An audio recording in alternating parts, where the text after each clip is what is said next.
Rádio Metropolitana, a nova rádio do Grande Porto para todo o mundo. Este dia faz todo sentido, porque ser voluntário, de facto, e eu vou falar nisso, é um serviço muito especial da comunidade, e ser voluntário em saúde lida muito mais, que lida com pessoas e lida com pessoas doentes. Portanto, é um serviço, de facto, muito especial. E como assim que vou terminar, daquilo que depois lhes vou dizer, que é um privilégio e uma honra, de facto, ser voluntário em saúde, e sem dúvida nenhuma.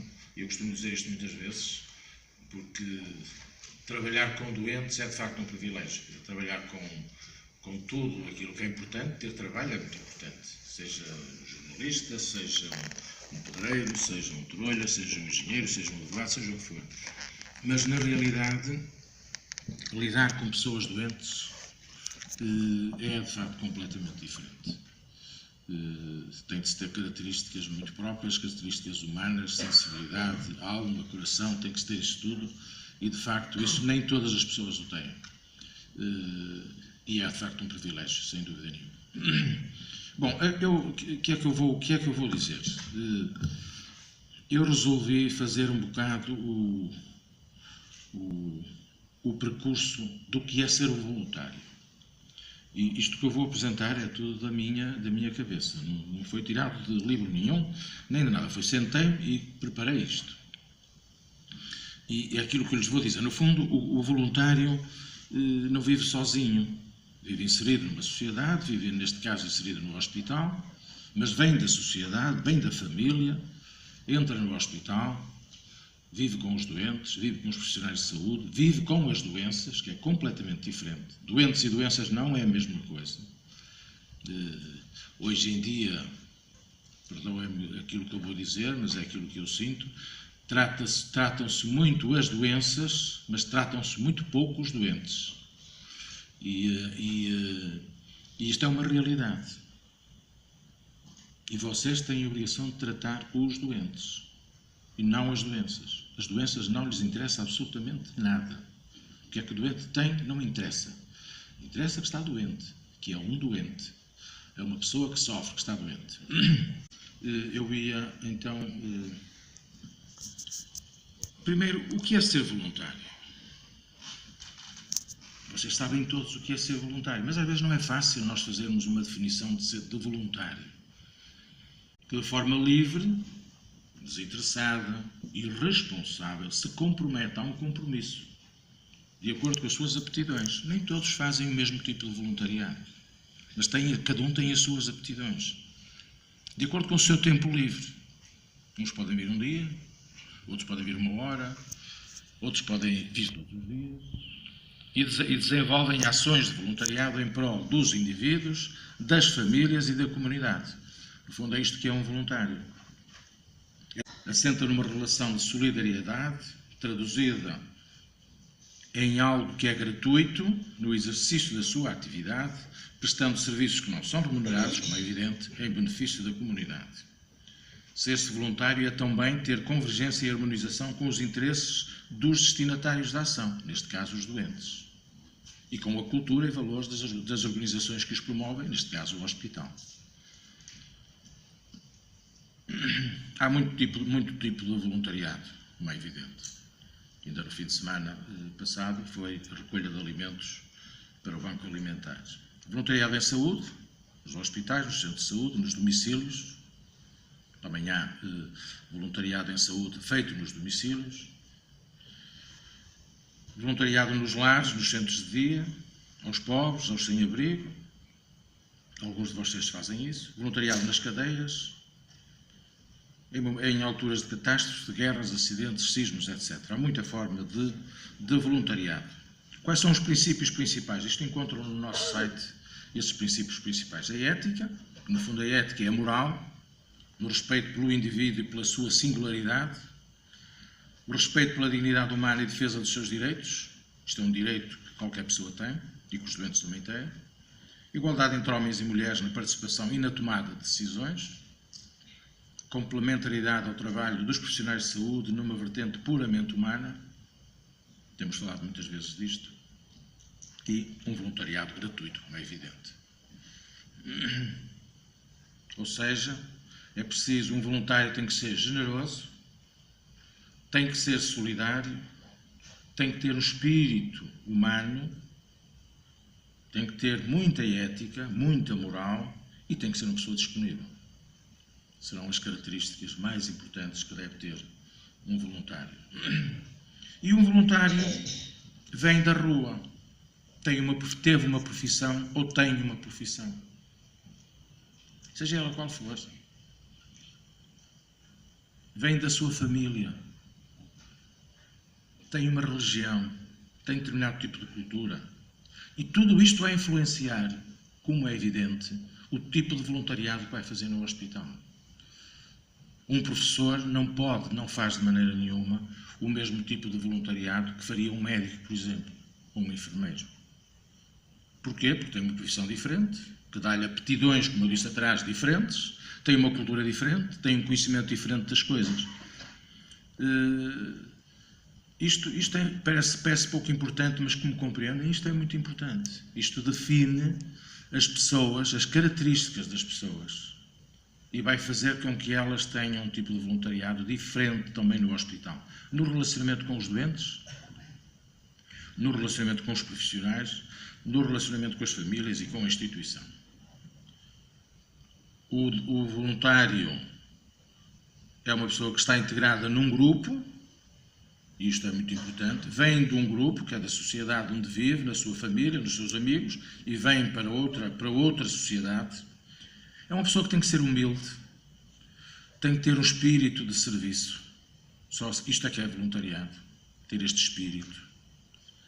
Tem que ser uma pessoa calma, paciente, já na sociedade, para depois emprestar estes valores também ao voluntariado que presta no hospital. Deve ter uma boa apresentação, deve-se apresentar bem, isso é muito importante, nós todos sabemos a importância que isso tem, mais importante do que a gente às vezes imagina, e deve ter respeito pelas hierarquias. No fundo, tudo isto se adequir na sociedade onde ele vive. Ele traz estes valores com ele para o hospital. E depois entra no hospital. Entra numa organização grande, neste caso, como é a nossa organização do Hospital São João. Um hospital onde circulam quase 10 mil pessoas por dia. Se nós fizermos a conta, há quase 5.500 funcionários, mais 1.200 doentes, mais 1.000 consultas, mais 1.000 acompanhantes de consultas, mais 300 voluntários, etc. Vocês começam a dizer, neste hospital circulam cerca de 10 mil pessoas por dia. Portanto, circular dentro de um edifício destes, dentro de uma comunidade destas, exige que haja algumas regras. E, portanto, é preciso saber circular dentro do hospital. É importante respeitar a entrada do hospital, porque há uma relação importante com os seguranças e, portanto, eu falo nisto porque às vezes há problemas com toda a gente. Não é só com os voluntários, com toda a gente. Mas tem que se respeitar isto. Não é pelo facto de ter um cartão de voluntário que dá direito a entrar pelo hospital dentro. De maneira nenhuma. Os seguranças estão a fazer alguma coisa. Portanto, quero que, de facto, isto seja um aspecto importante. Respeitar a entrada do hospital, respeitar as seguranças e trazer a sua identificação, de facto, em dia. Como sabem, nós temos cartões anuais e, portanto, já estão feitos, ou estão a ser acabados de fazer, e, portanto, cada um tem que levantar o seu cartão para o ano 2019. Usar bata amarela, bonita, sempre com os botões colocados. Os botões são muito importantes, porque os botões foram inventados. Os botões? Também alguém inventou os botões. Não existem botões de qualquer maneira. Se vocês forem ver no tempo de Jesus Cristo, não havia botões. Nesse tempo não havia botões, ninguém tinha botões. Era tudo vestidos sem botões. Os botões apareceram muito mais tarde. E apareceram para as pessoas não se sujarem. Para não sujarem a roupa. Apertavam e não sujavam a roupa que estava para baixo. Quando comiam, porque eles comiam, mas pronto, não comiam como nós hoje comemos, comiam um bocadinho mais à selvagem, entre aspas, e sujavam-se muito mais. Portanto, usar bata e identificação sempre devidamente adequada à sua função e à sua postura e ao lugar que ocupam no hospital. Depois, evitar sempre o uso abusivo da sua função, da função de voluntário. Eu digo isto porque às vezes algumas pessoas poderão fazer isso. Portanto, qualquer um de nós, não estou a falar só dos voluntários, qualquer pessoa no hospital não deve abusar da sua função. Ser humilde, como eu disse atrás. Seja qual for, seja enfermeiro, seja médico, seja auxiliar, seja voluntário, seja um porteiro. As pessoas têm que ser humildes. Por exemplo, um segurança e um porteiro têm que ser humildes a falar com as pessoas. Porque se o forem, certamente conseguem falar melhor com as pessoas. É mais assertivo, é mais consensual. Tem que ser assim. Agora, se um segurança se põe ali tipo soldado a fazer barreira, é evidente que imediatamente as pessoas reagem, seja quem for. Nós sabemos que há problemas às vezes com médicos, com enfermeiros, entre eles e os seguranças, porque acham que por ser médico do hospital pode entrar para onde lhe apetece. Não é verdade. Pode entrar em qualquer serviço. Não é verdade. Eu não entro em serviço nenhum sem pedir autorização. Eu não entro numa enfermaria deste hospital sem pedir autorização, em serviço nenhum. Nunca fiz isso. Eu não vou ao serviço de cirurgia vascular ver um doente meu, por exemplo, sem pedir ao enfermeiro: Sr. enfermeiro, eu posso ir ver o doente da cama tal, de bata, e vou de bata. É assim que deve ser. Também não gosto que façam isso aos meus doentes. Portanto, nós temos de respeitar os doentes em primeiro lugar. E, portanto, eu pedia que, de facto, nós tivéssemos todos este cuidado. Depois, nas consultas médicas, nos exames médicos, termos todos, de facto, este cuidado de andarmos bem identificados e não abusarmos da nossa função de voluntários.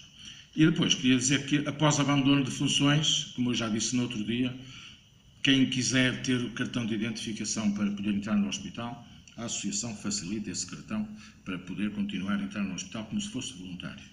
Depois, no serviço, depois as pessoas vão para o serviço.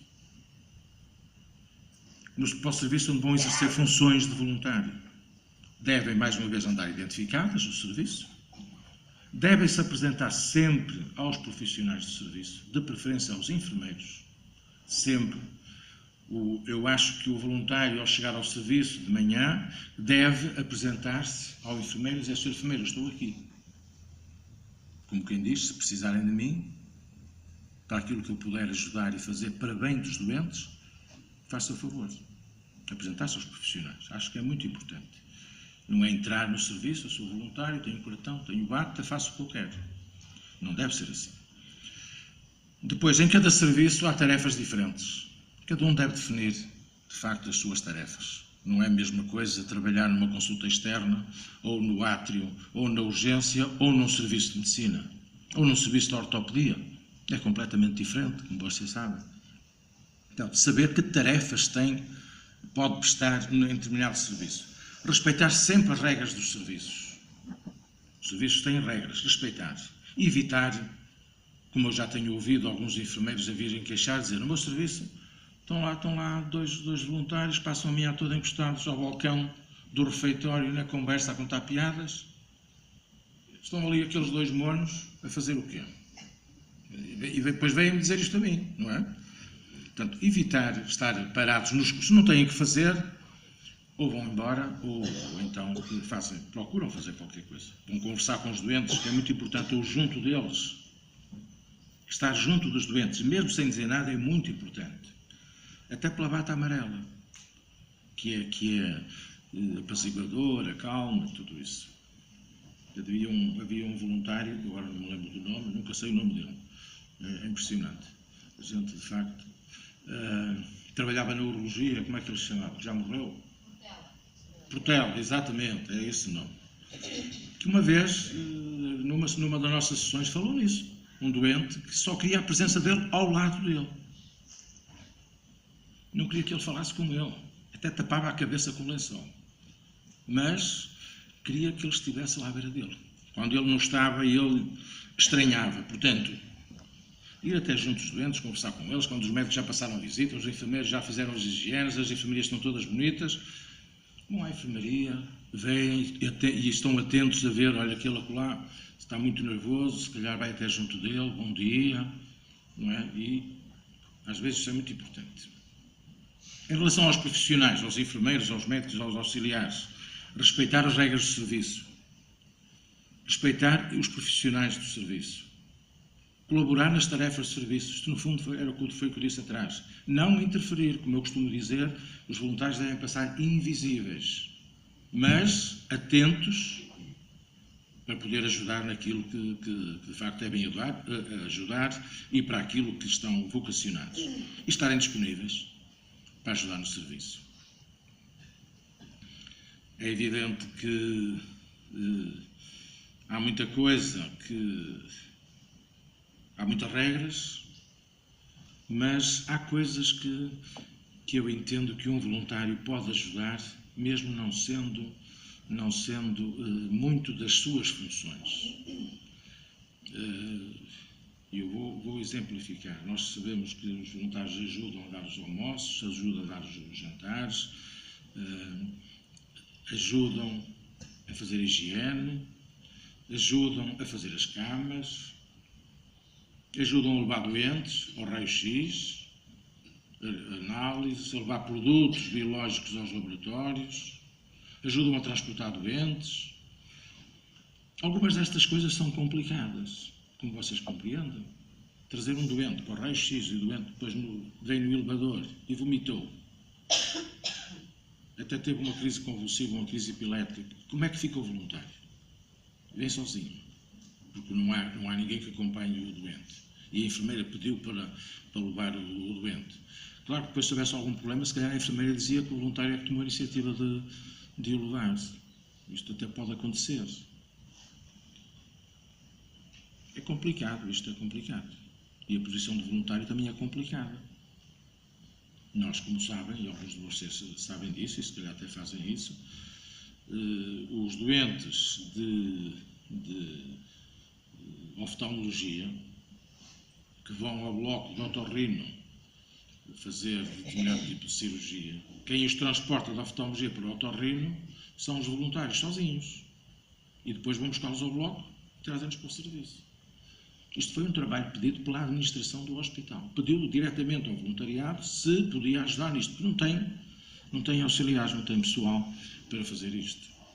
Isto é tarefa de voluntariado? Não. Isto está correto? Não. E se houver algum problema? Portanto, mas, de facto, o voluntário tem que estar disponível e tem de ajudar-se. Dentro do possível. Neste caso, por exemplo, eu tenho conhecimento disto, aliás, foi um pedido diretamente pela administração, e é evidente que eu terei de defender os voluntários, e já várias vezes disse na administração que não estava correto que os voluntários fizessem isto.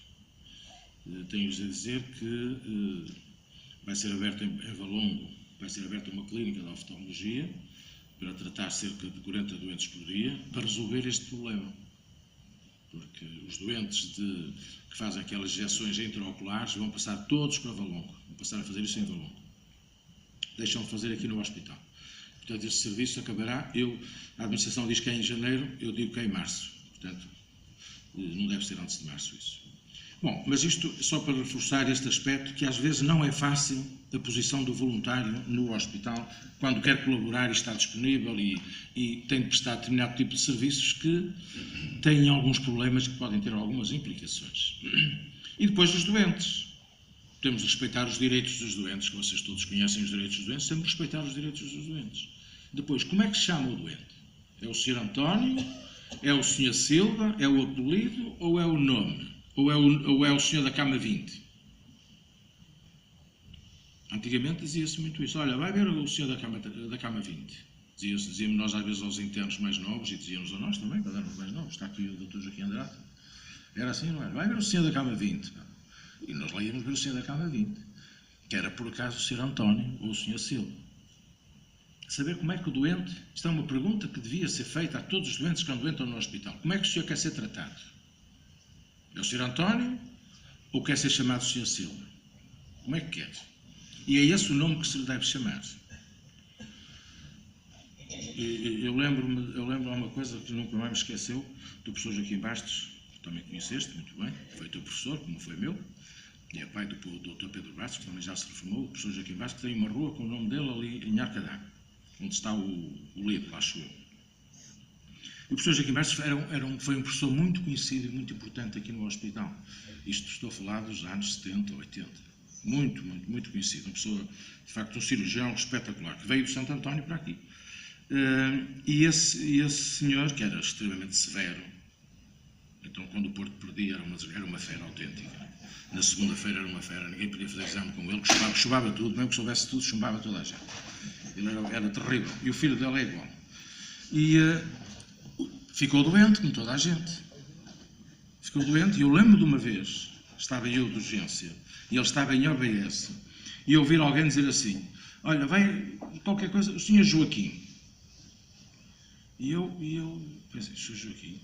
Era o Joaquim Bastos. Não sei se ele queria que o chamassem de Joaquim, mas eu acho que era preferível dizer Sr. Bastos. Ou então, se alguém o conhecia, o Sr. Professor Joaquim Bastos, ou qualquer coisa. Mas, portanto, Joaquim não me soou muito bem, porque se calhar nem era esse o nome que ele gostaria que o chamassem, porque eu penso que seria mesmo de Bastos, porque era o nome porque ele era conhecido. Portanto, como chamar o doente é muito importante. O nome que o doente quer que seja referido quando se chama por ele. Depois, procurar não interferir com os cuidados prestados aos doentes. Quando estiver a fazer higienes aos doentes, não entre na enfermaria. É importante ter este cuidado. E às vezes isso acontece. Respeitar sempre a vontade do doente.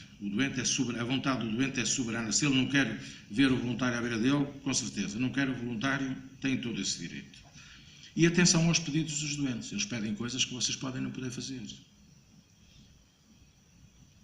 Pedir que vá fazer isto, que vá telefonar à família. Bom, cuidado. A gente não sabe se ele pode telefonar à família. Sabem que isto pode ter muitas implicações, depende do doente. E evitar conversar com o doente sobre a sua doença. Isso não interessa, como eu disse. Interessa o doente. A doença não interessa absolutamente nada. Isso compete aos profissionais. Depois, as refeições aos doentes, que é aquilo que vocês fazem bem, dar ao almoço, dar pequeno almoço, dar o jantar, sempre com autorização, sempre, como é evidente. Está o tabuleiro ali pousado, o doente não comeu porque não tem condições para comer. Vocês não vão tomar a iniciativa de dar o almoço.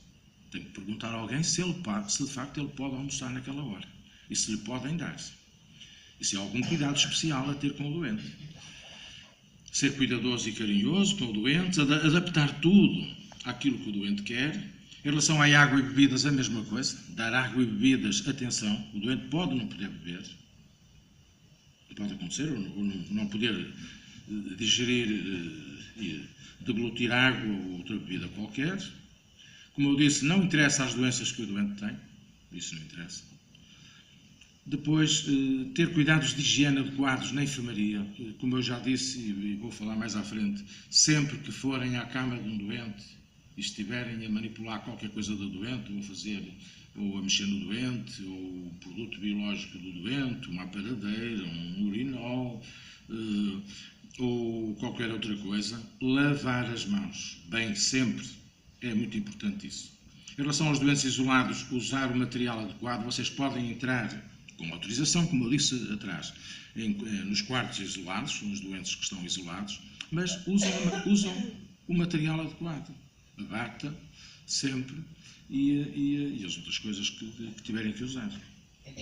Depois há serviços especiais que têm características especiais, como é a pediatria, os meninos, o hospital de dia, que tem características especiais, tanto a oncologia como o polivalente, o centro da mama, são locais onde, de facto, a atenção do voluntário ainda tem de ser maior. Depois, atenção aos doentes com doenças infecciosas, e há no hospital doentes com doenças infecciosas, tais doentes isolados e outros. Vocês têm de ter cuidado com isto, portanto, têm que pensar que todos os doentes, vocês têm de partir do princípio que todos os doentes têm doenças que podem ser transmitidas. Todos. Esta é a regra. A partir do princípio que todos têm. Ou seja, têm de ter os cuidados adequados para manipular os doentes. lavar as mãos, depois se aproximarem, não vão depois de lavar as mãos comer, ou ir embora sem lavar as mãos. Portanto, partir do princípio que os doentes têm qualquer coisa que pode contagiá-los. Fazer as vacinas adequadas, os voluntários têm direito a fazer a vacina no hospital, como sabem. Os doentes isolados, já falei atrás, a lavagem das mãos e atenção aos voluntários que estão doentes. Estando doentes, atenção, ter cuidado de não vir para o hospital com gripe ou com outras doenças que podem... Uma pessoa, por exemplo, que está com uma depressão profunda, que não venha para o hospital, como é evidente. A falar com os doentes, isto é quase como na psiquiatria. Os psiquiatras ficam todos doentes, porque falam tantas vezes com os doentes deprimidos e não sei o quê, que eles também ficam iguais. E, portanto, se um voluntário anda em tratamento de psiquiatria por uma depressão, até pode dizer, eu vou para o hospital que é para espairecer e tal. O hospital não é para espairecer, não é para aliviar a cabeça, não é para ir para o hospital fazer tratamento. Vai falar com os doentes, está tão deprimido, a minha vida. Há pessoas que trazem sempre chuva, não é? Nunca têm dias de sol. E depois os doentes também ficam assim, não é? Já estão doentes, metidos na cama, à espera de uma cirurgia para daqui a 2 dias, coitados, não é? Vocês sabem isso muito bem. Ainda vem um voluntário deprimido falar com eles, como é que eles ficam, não é? Depois, o voluntário tem de se integrar bem na sua equipa de trabalho, vocês não trabalham sozinhos, trabalham com os profissionais e com outros voluntários, ter espírito de camaradagem, de ajuda, de interajuda, respeitar os colegas. Muitas vezes eu vejo que passam uns pelos outros, as pessoas não se cumprimentam. Aqui neste hospital é muito característico isso. Mas respeitar os colegas é importante. E resolver os problemas dentro do grupo. Quer dizer, se houver 2 voluntários que, pronto, tiveram um pequeno atrito, não façam disso um problema complicadíssimo que toda a gente tem de saber e conhecer e resolver. Tentem resolver e evitar, de facto, os conflitos. É muito importante. Respeitar os membros da associação, todos, procurar colaborar em iniciativas da associação, ter o espírito corporativista, ou seja, vamos defender todos uns aos outros, dentro das regras que existem, e cumprimentar todos os colegas, que é, de facto, muito importante. Por último, como eu disse, ser voluntário é um privilégio, sem dúvida nenhuma. É igualmente uma honra. E deve ser um motivo de orgulho e transforma as pessoas, faz as pessoas melhores. Vocês ficam melhores e eu, nem se fala, muitíssimo mais. Eu já tenho não sei quantos anos, há bocado perguntava, vamos imaginar que são 15 anos ao quadrado, não é? Sempre a subir. Faz de nós pessoas melhores, 2 pessoas, ser voluntário. E vocês sabem isso tão bem como eu, ou melhor do que eu.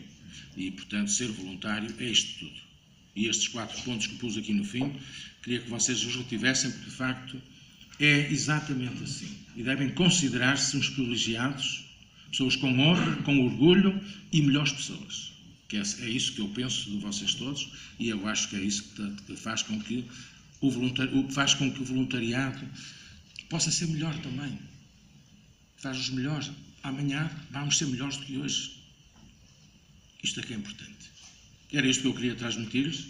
Eu sou a Mónica Pinto e estarei aqui à segunda-feira, entre as 9 e as 13, para lhe fazer companhia, semanalmente, com grandes entrevistas e grandes momentos de música. Não falte, eu espero por si, no Porto Encontro. Muitos doentes oncológicos e muitos doentes com anemias e esse tipo de coisas relacionadas com o sangue. E tem de facto uma sensibilidade muito especial e muita experiência de lidar com doentes e portanto vai agora falar-nos um bocadinho da sua, não sei o que é que ele vai dizer, mas vai-nos dizer alguma coisa que tenha a ver com o voluntariado, seguramente. Com Joaquim. Muito obrigado pelo convite. Realmente eu sempre trabalhei em hospitais, comecei no São João, depois estive Hospital Vila Real, Hospital Santo Meio Príncipe e PO São João, portanto tem uma...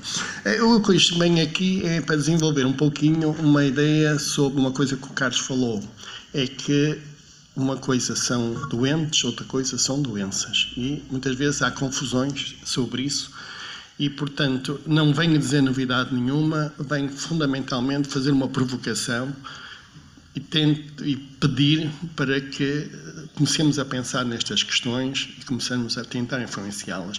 Uma das maneiras de ver a saúde em Portugal é este gráfico que aqui aparece, que está na internet, no Instituto Nacional de Estatística. A gente olha para aqui e vê 24 mil médicos, 39 mil, quase 40 mil enfermeiros, 8.800 técnicos, hospitais, 225 hospitais, 4,9 médicos por 1.000 habitantes, a despesa de saúde, isto é de 2016, 8,9% do PIB, etc. Isto são os dados, aquilo que nos chama muita atenção, que vemos nos jornais, que ouvimos falar nas televisões, que os senhores deputados discutem na Assembleia da República, que os ministros vêm de saúde e vêm falar. De qualquer modo, temos que estar com cuidado, porquê? Porque isto, já vão entrar então no tema, é que muitas vezes estes factos, estes dados, estas coisas, escondem algo muito importante e que tem passado despercebido. E exatamente a ideia de hoje é chamar a atenção deste aspecto e começarmos também a pensar nisto.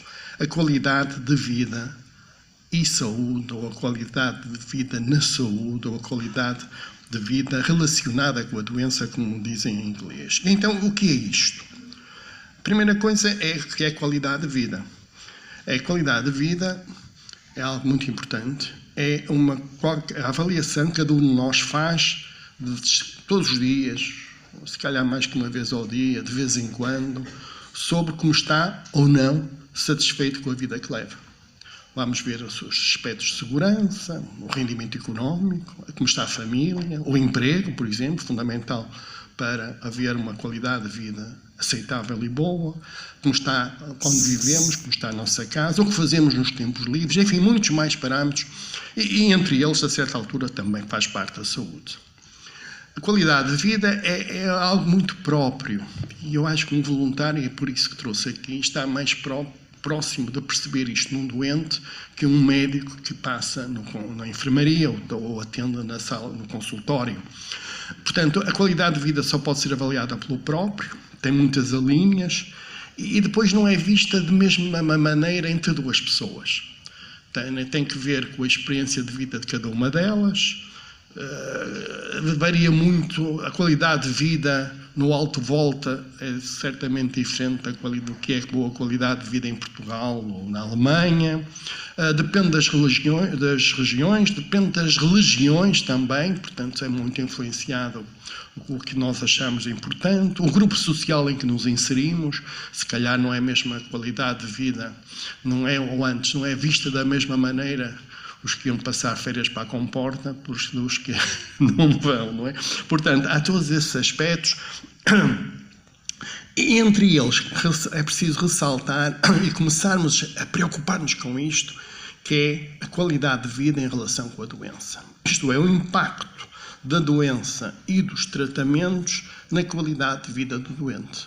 E os senhores, no trabalho do dia-a-dia do voluntariado, estão numa situação privilegiada para perceber isto. Isto tem várias alíneas, as principais, o impacto sobre a saúde mental, importantíssimo o impacto sobre a integração social e familiar. Uma pessoa estar doente pode afeta certamente como nos relacionamos com a nossa família, como relacionamos com os colegas de trabalho, com os vizinhos, e as limitações físicas que isso pode trazer. E isto tem passado despercebido e queria-vos chamar como testemunhas e como divulgadores deste tipo de conceito. Porquê?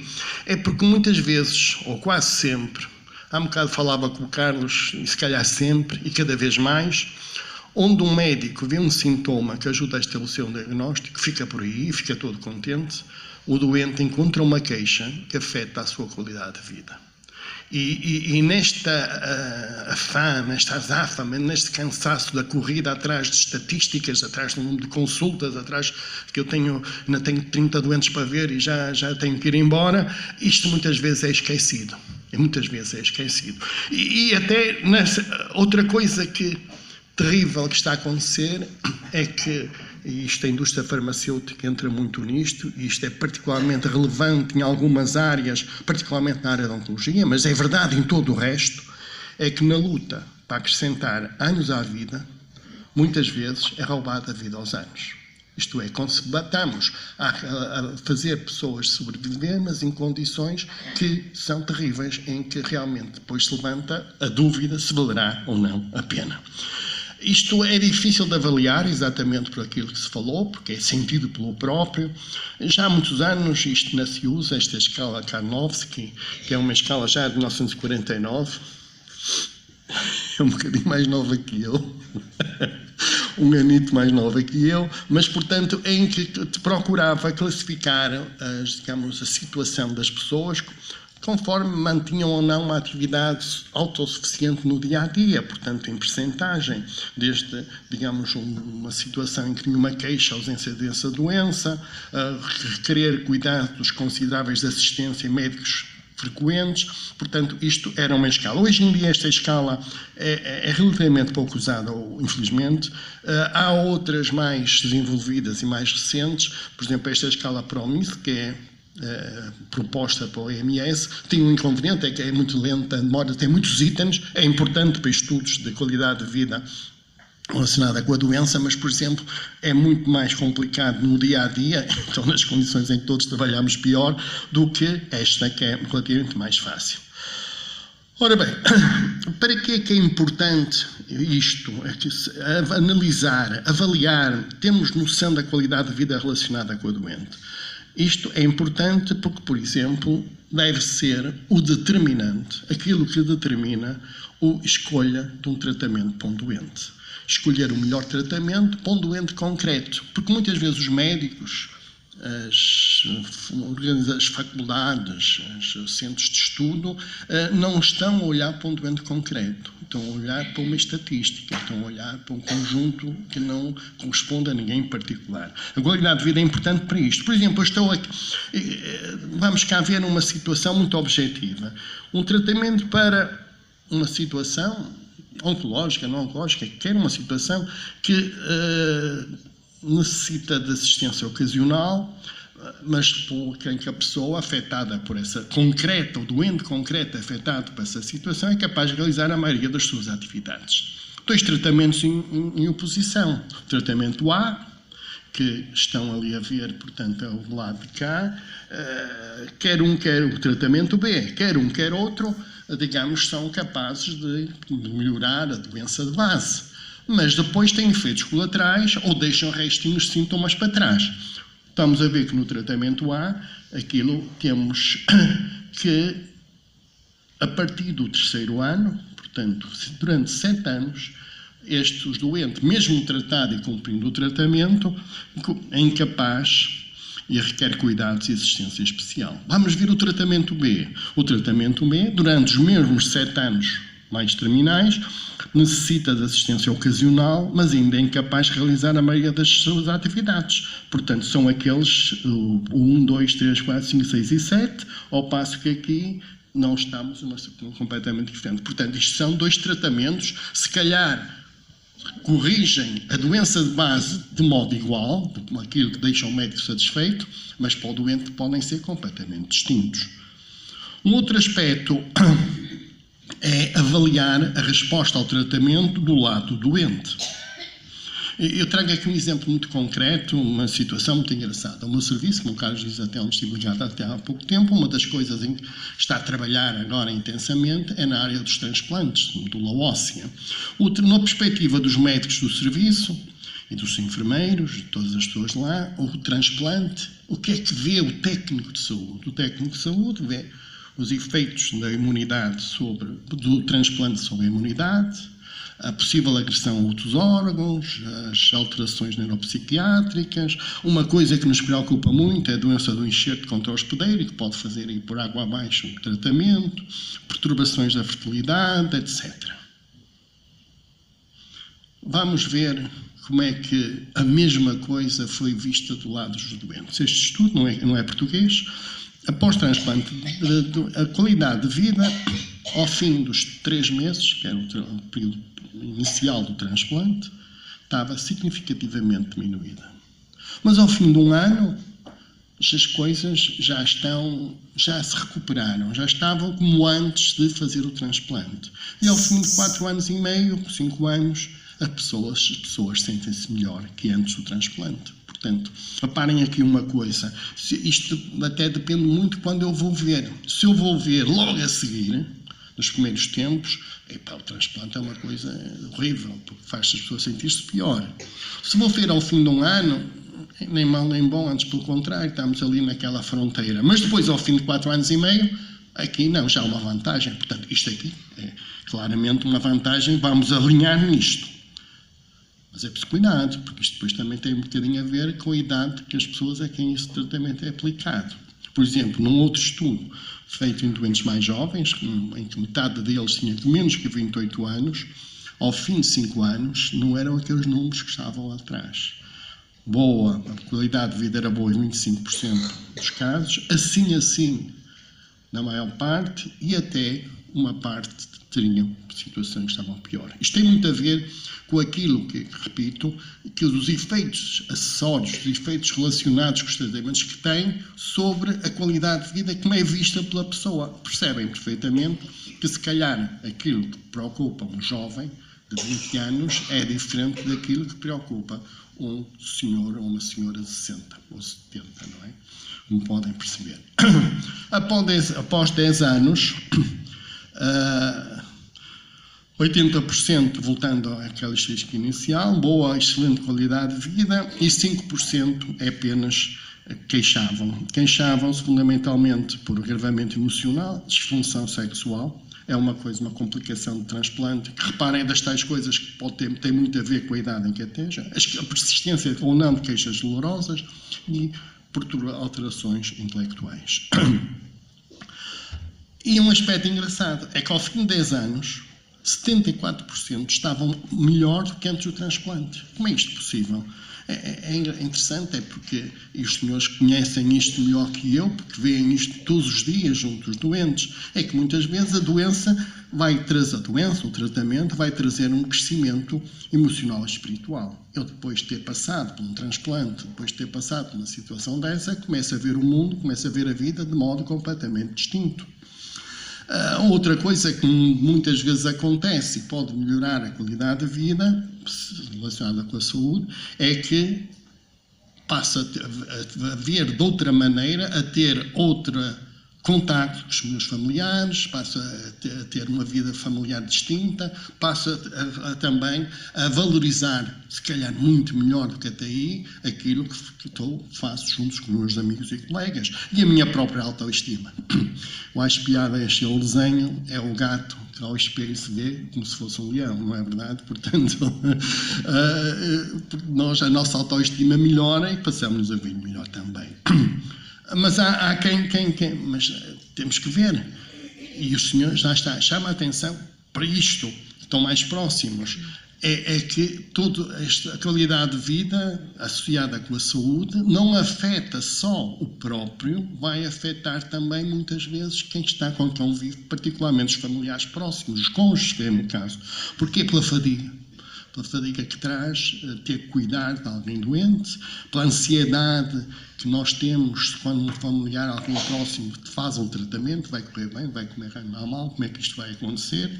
E, por um outro aspecto que gostava também de os sensibilizar, é a falta de apoio. Portanto, o apoio, aqui falou-se muito, voluntariado junto dos doentes, mas também, muitas vezes, e sabem isso, estão à beira da cama, às vezes, ou na sala de espera, estão os familiares, e estes familiares também, muitas vezes, precisam de um apoio claro. Outro aspecto importante, temos que ser testemunhas junto às autoridades, junto de todos, de passar a mensagem, é que a avaliação da qualidade de vida relacionada com a doença é importante para validar os resultados dos ensaios clínicos.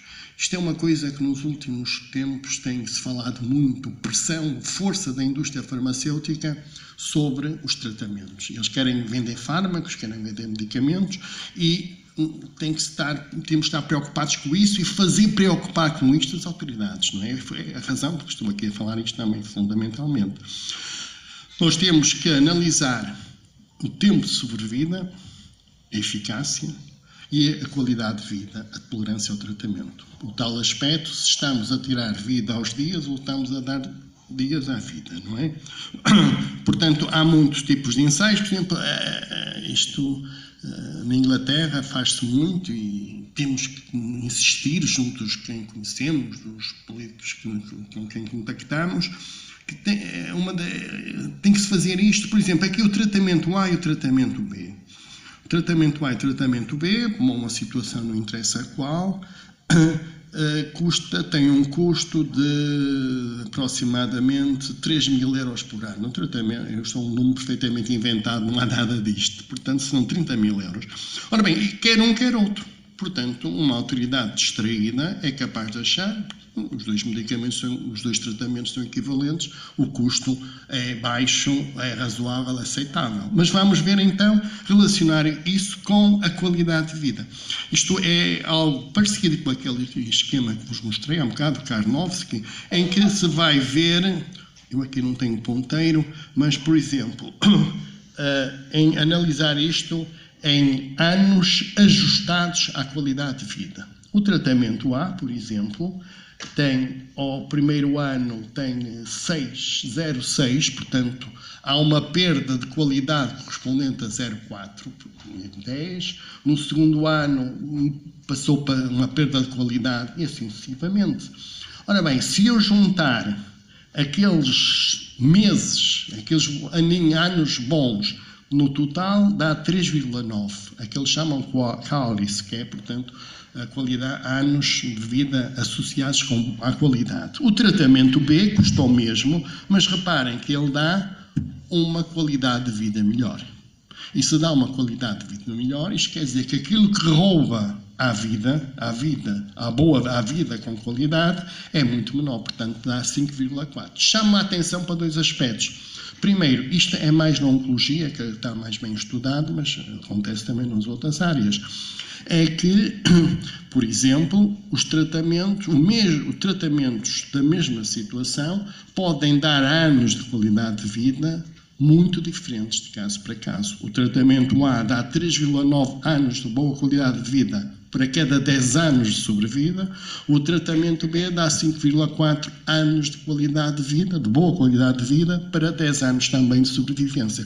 Se eu fosse ministro e fosse ver o custo por ano, então nós temos que no tratamento A são 30.000 euros a dividir por 3,9. Dá qualquer coisa como 7.700 euros por ano. O tratamento B são da mesma 30.000, só que é dividido por 5,4 e dá 5.600 por ano. Portanto, isto é apenas para relativizar o custo dos tratamentos e relativizá-los naquilo que importa ao doente. A sobrevida pode ser importante, mas também é muito importante ver a qualidade de vida que dão as coisas. A qualidade de vida associada com a doença, com a saúde, também serve para medir a qualidade dos cuidados prestados. É muito diferente. Por exemplo, aqui nestas imagens, não sei se reconhecem alguém ali ou não. Portanto, isto também é uma coisa que nós temos que estar atentos. Na perspectiva do doente, a qualidade de vida também depende da maneira como tem ou não que esperar na sala de espera. Tem a ver com a maneira como é atendido. Há um bocado falava ali com o Carlos que começam agora a aparecer doentes que não foram palpados, não fizeram uma palpação, não foram auscultados pelo seu médico. Porquê? Porque listas de consultas enormes levam a que a pessoa não tem tempo, eu tenho 3 minutos para este doente, não vou sequer estar a conversar com ele. Vou é pedir análises, vou pedir exames. Isto vai aumentar as despesas sem vantagem. E mais, ele, o doente fica sozinho, fica abandonado, porque não há tempo para lhe explicar o que vai ser feito, não há tempo para lhe explicar o que pode acontecer. Isto é um aspecto importante. As unidades hospitalares podem nos enganar, dizendo que têm não sei quantas primeiras consultas, têm não sei quantas consultas, atendem não sei quantos doentes, mas depois temos que ver o que é que os doentes recebem daquilo que lá está a acontecer. Portanto, eu não vou obrigá-los a perder mais tempo.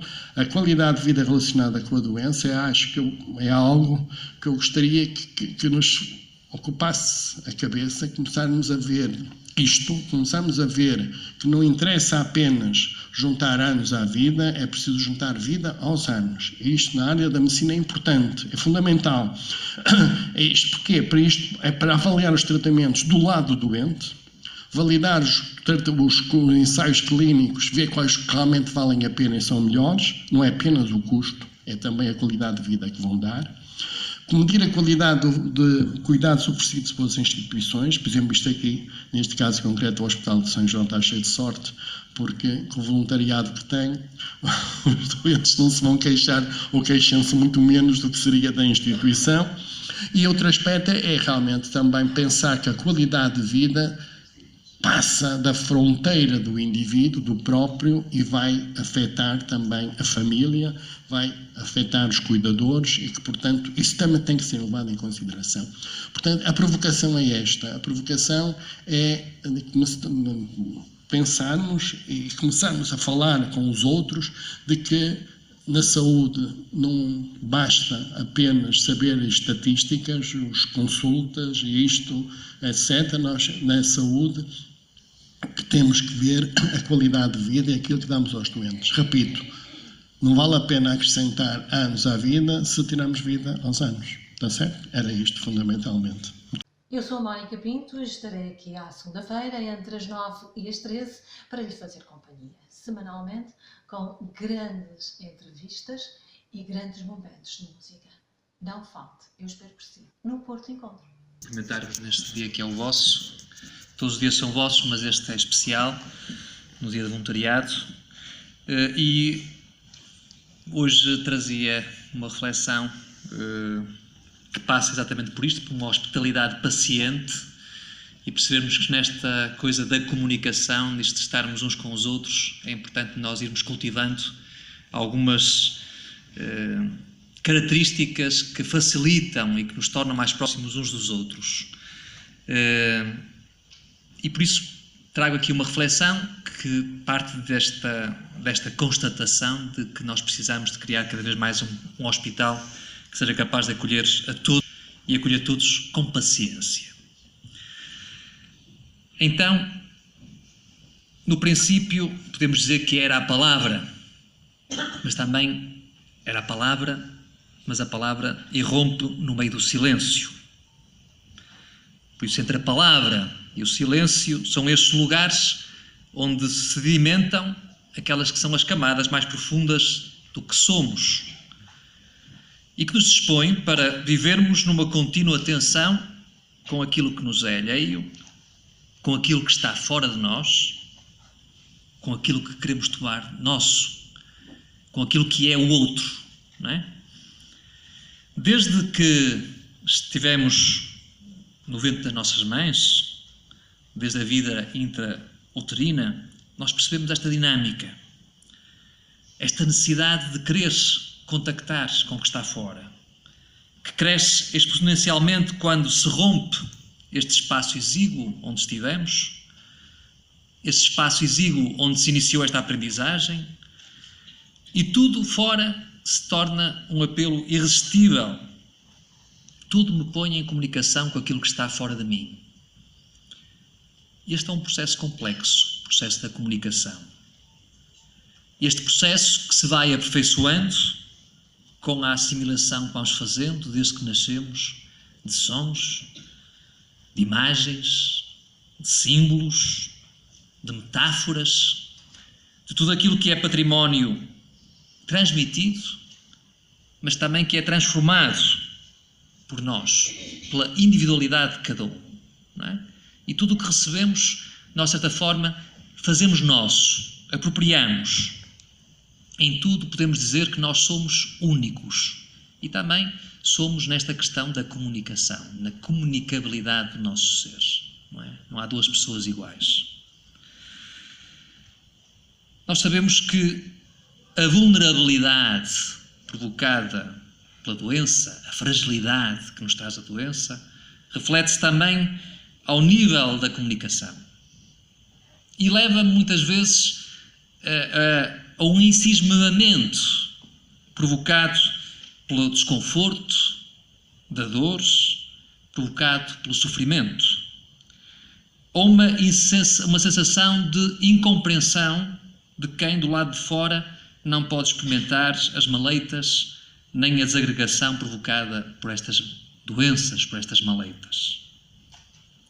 Nós sabemos também que a doença traz consigo a separação daquele que é o nosso círculo de amigos, o nosso círculo de familiares, alienando o sujeito, ou seja, tornando o sujeito algo estranho, de algo que não é seu, rodeado por gente boa, mas por profissionais que têm uma linguagem própria, uma linguagem muitas vezes hermética, uma linguagem fechada, e que normalmente dificulta também esta comunicação com quem chega de fora. Podemos dizer que tudo concorre para perturbar aquela que é esta vontade de comunicar, esta vontade de nos tornarmos presentes uns aos outros, algo que faz parte de nós e que nos acompanha ao longo da vida. A hospitalidade, eu falei que era uma hospitalidade que deve ser paciente, porque implica a aceitação integral do outro. Nada deixando de fora.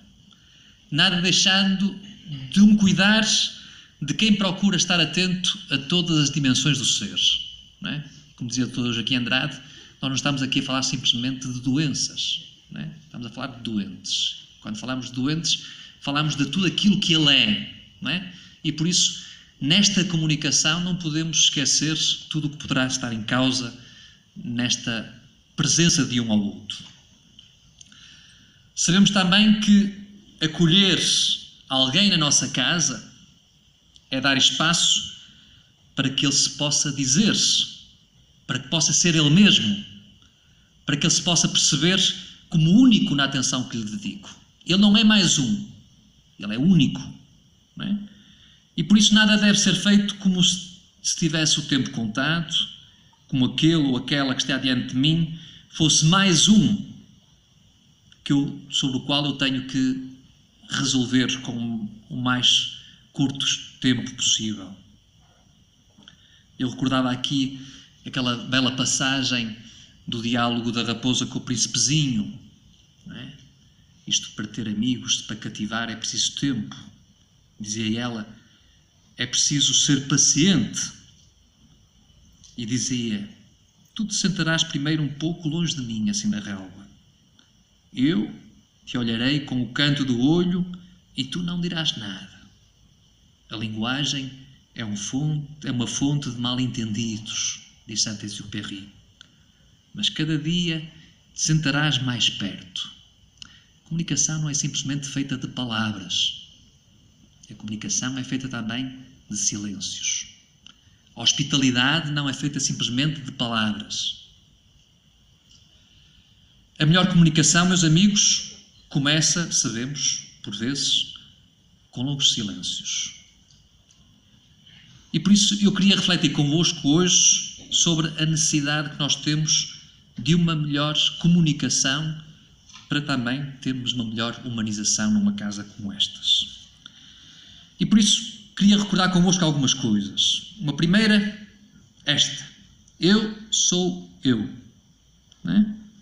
Ou seja, nós somos uma individualidade. Cada um de nós. Não é? Uma individualidade feita de desejos, feita de emoções, feita de sentimentos, feita de motivos, e por vezes temos motivos diferentes para estarmos aqui, feita de interesses, e por vezes movemos-nos por interesses diferentes. Não é? Eu sou eu. Não é? E por tantas outras coisas que me fazem ser assim. Mas sou eu, e não podemos esquecer isto. Dizia Ortega y Gasset, um grande filósofo espanhol, eu sou eu e a minha circunstância. Não é? Ou seja, tudo aquilo que é a minha história, tudo aquilo que faz parte do meu património, os meus laços familiares, as ideias que trago comigo, as minhas crenças, as minhas tradições da comunidade onde estou, as pressões do mundo, e conhecemos, nós somos feitos disto, daquilo que ouvimos, daquilo que vemos, não é? Dos média, da moda, da net. Fala-se tanto agora das fake news, não é? Das notícias falsas. Não é? E nós vivemos nesta circunstância. Não é? Não podemos esquecer que a individualidade que somos é feita de muitas coisas e se vai construindo de tudo isto. E por isso também gostava de afirmar que nós somos todos iguais. Não é? Isto é um grande desafio de uma sociedade como a nossa, de procurar esta igualdade, mas não podemos esquecer que a igualdade que nos constitui é feita do reconhecimento da diferença. Somos todos iguais, mas todos diferentes. Não é? E só somos capazes de cultivar a igualdade entre as pessoas se somos capazes de reconhecer as diferenças, a individualidade de cada um. Não é? Isto não é para criarmos aqui uma massa amorfa, não é? Em que todos podemos ser diluídos. Não é? Por isso, todos iguais, mas todos diferentes, em comportamentos, em personalidades, no modo de agir em sociedade. Não é? E todos temos lugares para estar neste espaço que é de todos. Por isso nós partilhamos então algo que é comum a todos os seres humanos, esta capacidade de nos relacionarmos de forma consciente, de forma voluntária, uns com os outros. Não é? Sou eu, não é? E o outro. Sou eu e os outros. Não é? E sabemos que precisamos desta relação para sermos. Não é? Eu recordo muitas vezes quando falámos disto de ser eu e o outro, que o grande filósofo Levinas nos diz: é o outro que me faz ser. Não é? Eu descubro quem sou, não é? Quanto mais eu for capaz de reconhecer o outro que está diante de mim. Não é? É o outro que me faz ser um eu. Não é? É o outro que me faz ser. Não é? E por isso, quanto mais nós formos capazes de reconhecer o outro que está diante de nós, mais nós seremos capazes de cultivar em nós aquilo que somos, não é? O sujeito que somos. Não é? Sou eu e o outro e os outros. Não é? Nós somos como os outros. Não é? Nenhum homem é uma ilha, não é? Dizia John Donne, naquele belo poema do século XVI. Não é? Nenhum homem é uma ilha, ninguém vive isolado. Não é? Há 2000 anos já dizia também São Paulo, na carta aos Romanos: nenhum de nós vive para si mesmo. Não é? Nenhum de nós vive para si mesmo. Por isso nós precisamos dos outros para sermos. Não é? E por isso a comunicação é algo importante neste fazermos e fazermos com os outros. E sabemos também que nós vivemos numa aprendizagem contínua. A nossa vida é exatamente esta aprendizagem que vamos fazendo. E por isso eu recordei-vos aqui que tudo isto começou já no ventre da mãe. Esta necessidade de contactar com algo que estava fora de nós. Não é? Algo que vai ser feito e que vai, podemos dizer, em círculos que cada vez se vão crescendo mais com a nossa própria existência. E podemos dizer que o primeiro círculo onde se vai construindo isto é a família, como depois também a escola representa exatamente este entrar em contacto com o mundo que vai além da família, com o grupo de amigos que vai crescendo, com o trabalho que nos traz tantas relações, com as associações em que nos envolvemos. Mas também sabemos que isto são círculos crescentes, mas também podemos e sabemos que muitas vezes podem se tornar círculos decrescentes. Ou seja, a comunicação é para nós irmos crescendo também nesta capacidade de relacionarmos, mas também pode ser obstáculo para esses próprios círculos que deviam ser crescentes na nossa existência. Por isso, o nosso modo de estar, o nosso modo de perceber o mundo depende da multiplicidade destas redes de relações que nós vamos estabelecendo ao longo da vida. Não é? E estas redes de relações vai muito além daquilo que nós chamamos agora as redes virtuais.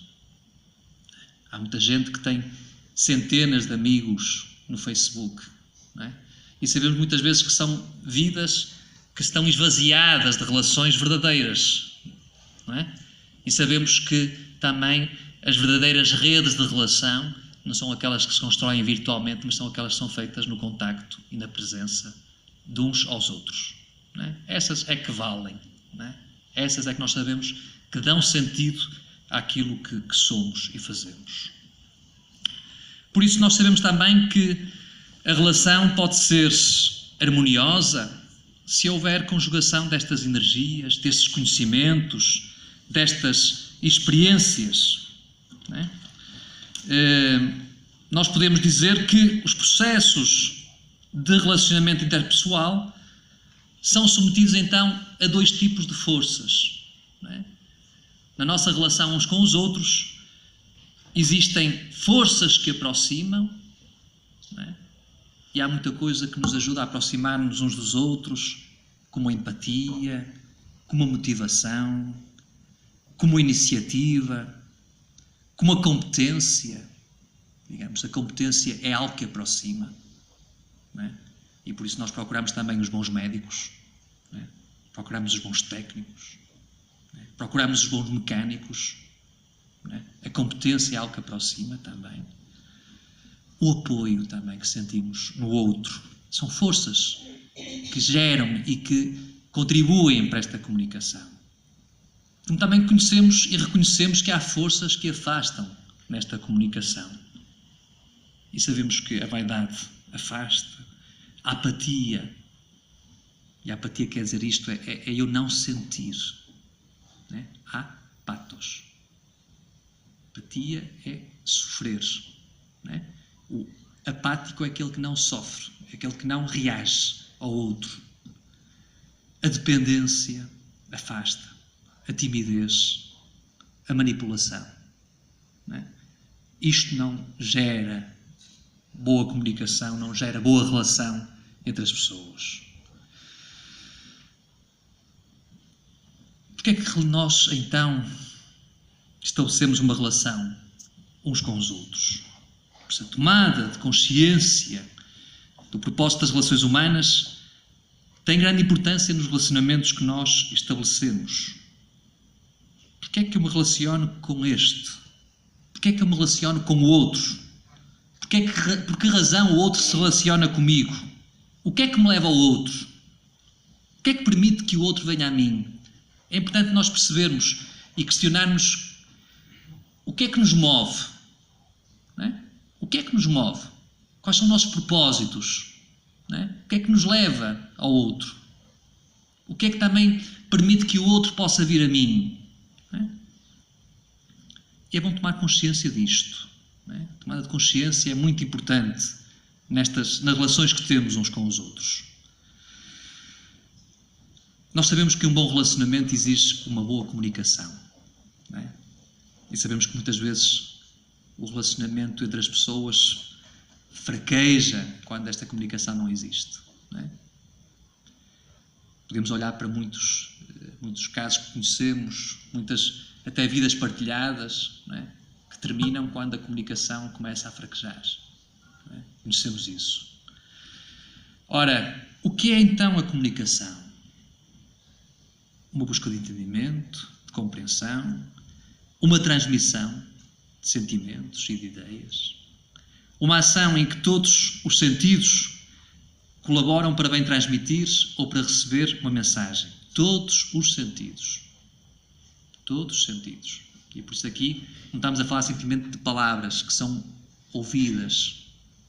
Não é? Estamos a falar também de outras coisas que são precisas ser vistas, por exemplo, que são precisas ser tocadas. Todos os sentidos. Nós temos 5 sentidos. Não temos só um. Não é? Porque quando estamos a falar de comunicação, estamos a falar simplesmente daquilo que dizemos e da forma como dizemos. Não é? Estamos a falar de tudo aquilo que contribui para esta comunicação. Recordo-vos também que a comunicação não é feita apenas com palavras. Todos sabemos disto. Não é? 55% da comunicação é determinado pela nossa linguagem corporal. As nossas posturas, os nossos gestos, o contacto visual. Não é? 38% do que comunicamos é determinado pelo tom da nossa voz.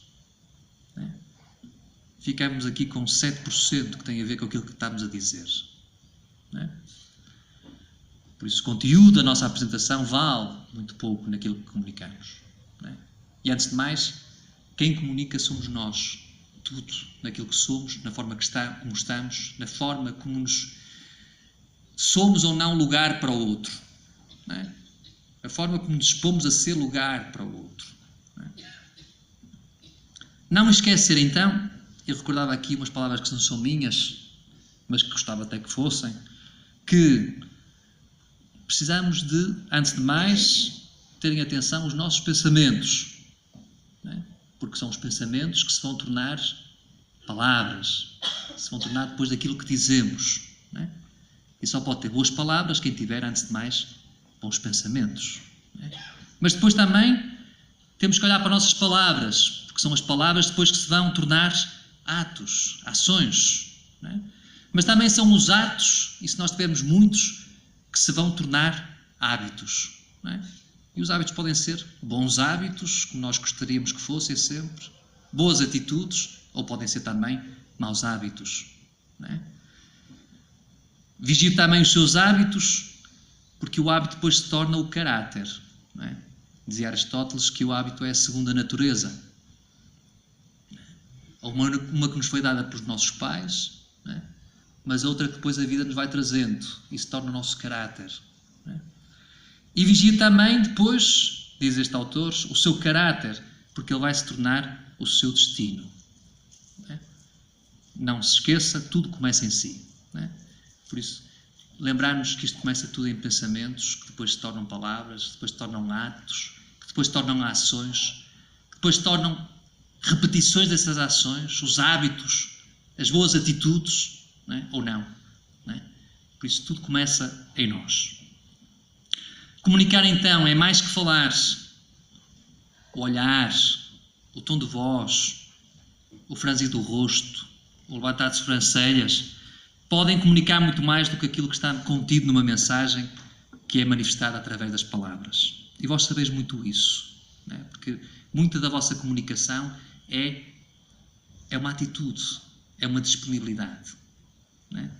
A hospitalidade não é uma palavra vazia. Não é? E o voluntariado é muito esta hospitalidade, é este rosto da hospitalidade. Não é? É este abrir a casa.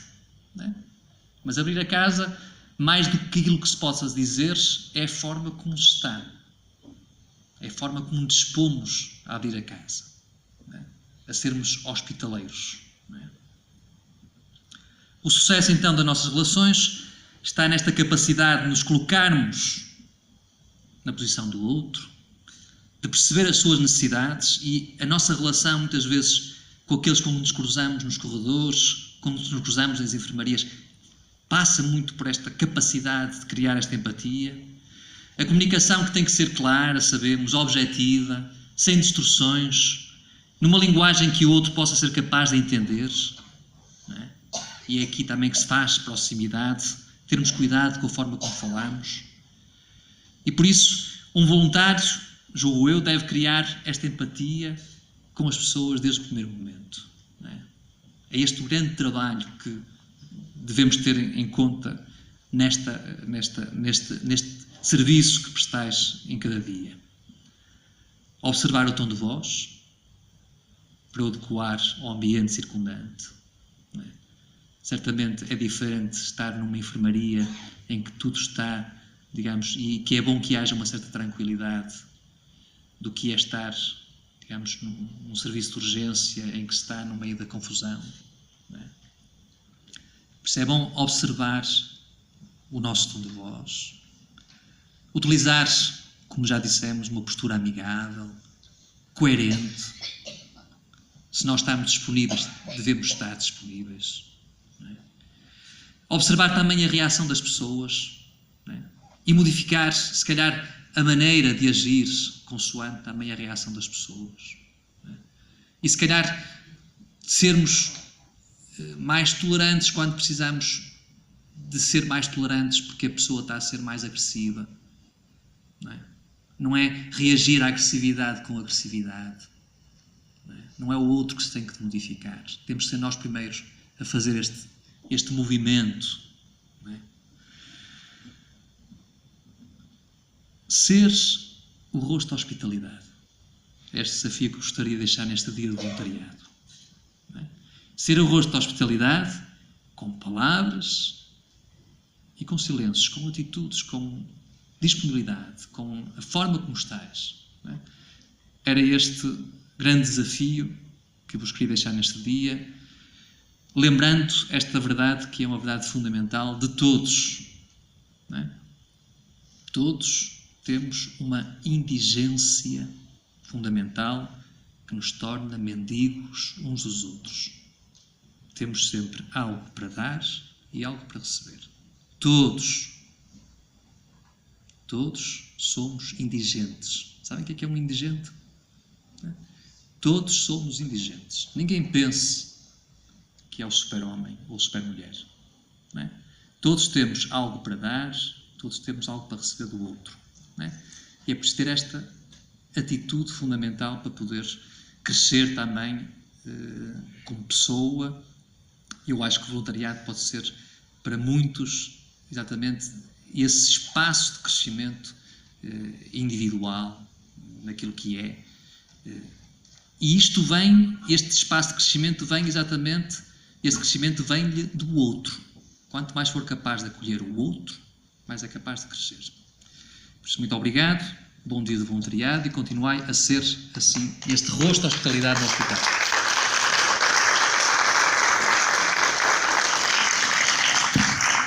Muito bem, foram duas excelentes palestras, duas comunicações excelentes, uma realçando a qualidade de vida das pessoas, dos doentes, e temos de estar atentos a isso, não é só tratar as doenças, temos de tratar os doentes e a ter atenção à qualidade de vida dos doentes, isso é importante e vocês têm um papel muito importante nisso. E a segunda comunicação do Dr. Pedro Brito, que alertou para a comunicação, que é tão importante e tão exigente, porque de facto é feita de palavras, mas pouco, muito pouco, e tudo o resto são gestos, são sentimentos, são coisas que nós muitas vezes não prestamos atenção e que devemos prestar atenção. Vocês têm de estar atentos muitas vezes aos gestos dos doentes, que são muito mais importantes do que aquilo que às vezes eles dizem. E vocês também podem fazer o mesmo. Portanto, isto é muito importante, comunicar com as pessoas, comunicar com os doentes é muito importante. É uma habilidade que nós temos, de facto, de aprender e que é muito importante, pode ser muito útil. E que, como é evidente, como o Dr. Joaquim Andrade dizia, cada vez se comunica menos com os doentes, porque a pressão dos números, da gestão, da rentabilidade dos hospitais, obriga de facto a que os profissionais de saúde cada vez tenham menos tempo para comunicar adequadamente com os doentes, mas vocês podem de facto preencher esse bocadinho, esse espaço, se estiverem atentos e tiverem sensibilidade para isso, e eu espero que assim façam. Por isso é que acho que esta reflexão que nós fizemos aqui durante a manhã, estas duas comunicações foram excelentes porque complementam-se uma à outra, e espero que tenham sido úteis para vocês e para aquilo que vocês fazem tão bem, que é ajudar os nossos doentes, comunicar com os nossos doentes, aliviar o sofrimento dos doentes, compreender os doentes, e não só, e as famílias, e isto é muito importante, espero que tenha sido útil. Muito obrigado, Dr. Pedro Brito, obrigado, Joaquim Andrade, e muito obrigado a todos, e muitos parabéns por este dia e por aquilo que fazem, e espero que continuem a fazer, que daqui a um ano estejamos aqui todos outra vez, no dia 5 de dezembro, que volta a ser o Dia Internacional de Voluntário, como foi há um ano também. Muito obrigado. Metropolitana, a rádio feita a pensar em si.